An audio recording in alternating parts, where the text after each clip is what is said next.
Good morning, Houston, Texas, and welcome to your daily Channel 4 QUAD broadcast. I'm your host, Ebony Lucretia Shanae Turner, and this is my co-host, Shakita Don't You Wanna Fonta Smith. What it do, HOU? Today, we will be discussing violence in the African American community, police brutality, and racism in the 21st century. Houston, we have a problem. Not really, LOL. Today, we will have a special guest to help us talk about the presence and the pressure and issues going on in the black community. Today, we will be bringing in Jonathan Dorillis Glenn Davis.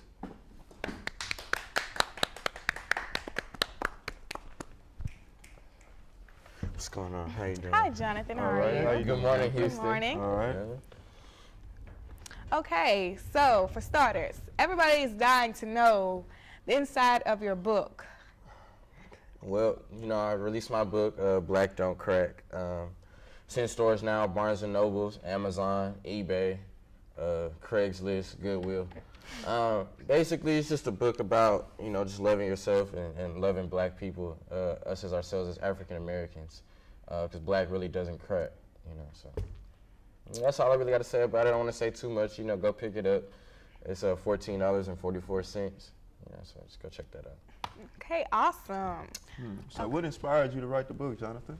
I just started to notice that a lot of our people, because of the things that were happening in the community, the things that were happening with other races, start to feel less confident about themselves, start to feel as though they were less, you know what I'm saying? We might be the minority as far as numbers, but we're not the minority.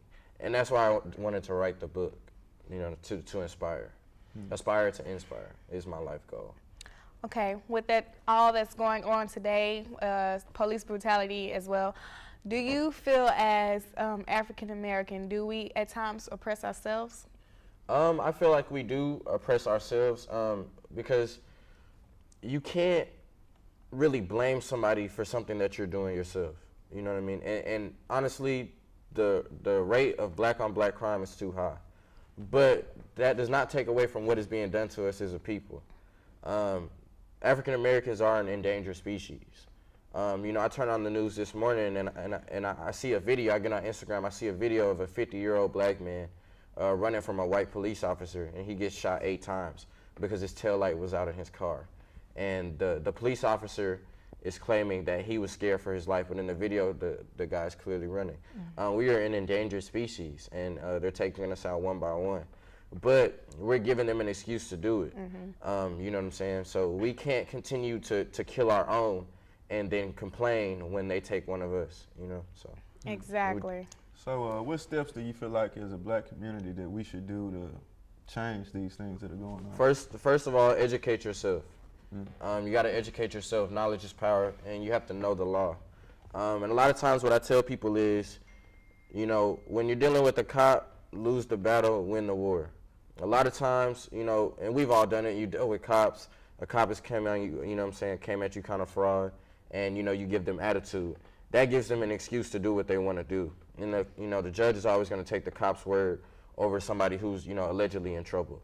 You know what I mean? So lose the battle, just let the cop do whatever they want to do, and then you fight it, later. Don't try to fight the cop right then. I feel like that's what happened with Trayvon Martin and Michael Brown. Lose the battle, you win the war. But like I said, educate yourself. As long as we educate ourselves as a people and uplift ourselves as a people, we have to get African Americans in office. We have an African American as president, but we have to get African Americans in city council, mayors, judges. The problem is there's not enough African Americans in these higher positions, so we're not making the laws, the policies, any of that. We just have to abide by them. If we can get people in office and we can start looking out for each other, we'll definitely do better for the black community. Yeah, so it pretty much starts from home. It starts with the small communities, local activists getting involved, and, then you bring it up to higher ranking, and then that's when we start moving and pushing as a union, as a race. One thing I want to say is we're definitely a social media generation. Yes. A lot of people try to be social media gangsters, social media activists. You actually have to get out your house. This is a battle that we have to fight, head on. And we're not going to win this battle on Instagram, Twitter, or Facebook. So we actually have to get out in the streets. I was pleased with what I saw when Michael Brown, obviously, rest in peace. But I was pleased to see our people out in the streets, people fighting. You know what I'm saying? People fighting, you know, for what we deserve, you know what I'm saying, which is equal rights. You know, the same things that we were fighting for in the 50s and 60s, we're still fighting for today. Racism is still very alive, you know, so we gotta, you know, we gotta get out the house and really fight this battle. Otherwise, 50 years from now, you know, our kids and grandkids will still be going through the same thing. That is true.